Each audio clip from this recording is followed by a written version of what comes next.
Hello, Gabriel.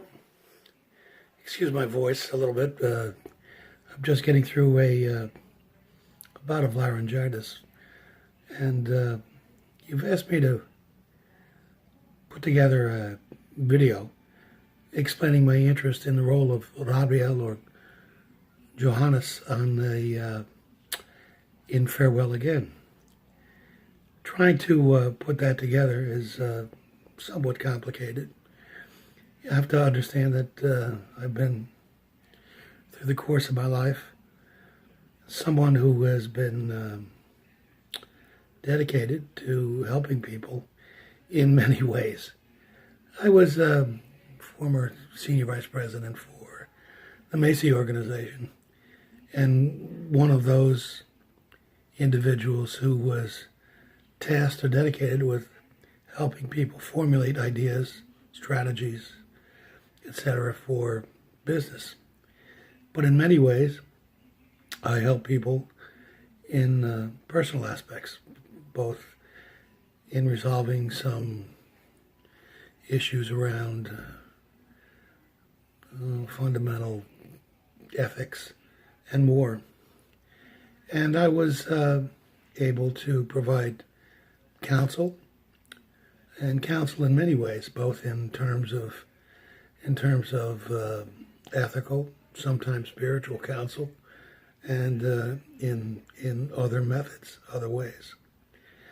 I realized that I was good at that, and I could be helpful in explaining, in reconciling, in helping people understand the mistakes that they were making, both ethically and sometimes spiritually.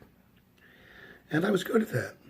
And I learned early on in life that I could not only help people that way, but I also became, later on, an advocate of assistance or help in ways that went beyond just counseling.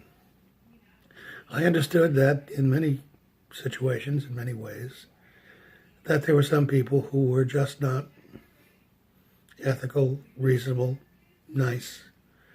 I won't say evil, but they weren't. There's some portion of whatever population that we have of individuals who just aren't good. And I learned somewhere along the way that not only was I tasked to help people reconcile what they have done, both in what you may call atonement if you're Jewish, or confession if you were Catholic, but I also recognized that there were people who needed to be tasked with not doing things that caused other people damage or concern, or to have them do things that they would not want to do.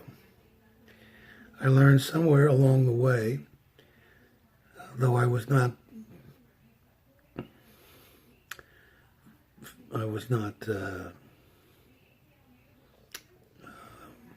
physical in most ways, but I became, in my own way, an intimidating character. And I was able to talk and to get to people and to make them understand that I was a formidable force that could do, not damage in a physical way, but made things so difficult for them that they would not hurt or harm other people. So I played two ends of the spectrum. One of counseling on one side to those people who needed it, spiritually when they needed it, ethically when they needed it. But I was also their defender when they needed it. And I became an intimidating figure to a lot of people. I didn't grow up that way. I didn't mean to be that way. But I learned somewhere along the way that it was necessary. I grew up in a family where 10 children lived in one household. And I was the leader of the 10 kids, brothers, sisters, cousins, and more. Later on, in the military, I put people in danger, in mortal danger in some cases. In fact, I helped organize the rescue of individuals during the Lebanon Civil War. I rescued American people while I was in the military intelligence arena, stationed at Fort Bragg in support of the 82nd Airborne, and got Americans rescued from a hotel in which they were being held hostage.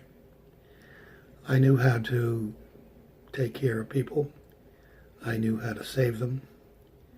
And people all over the United States, where I have a reputation in many arenas, know me well. And I have a reputation of being one of the more honorable, honest, forthright, and helpful people that you could find. I think that role would be important to what you're looking for with Rabia or Johannes. And hopefully you'll get this tape or this video, and you'll consider me as part of the, at least as an opportunity, give me an opportunity to participate in that role. I would look forward to that, and I'd be ready for you on May 4th if you thought that were appropriate. I look forward to it. Thank you.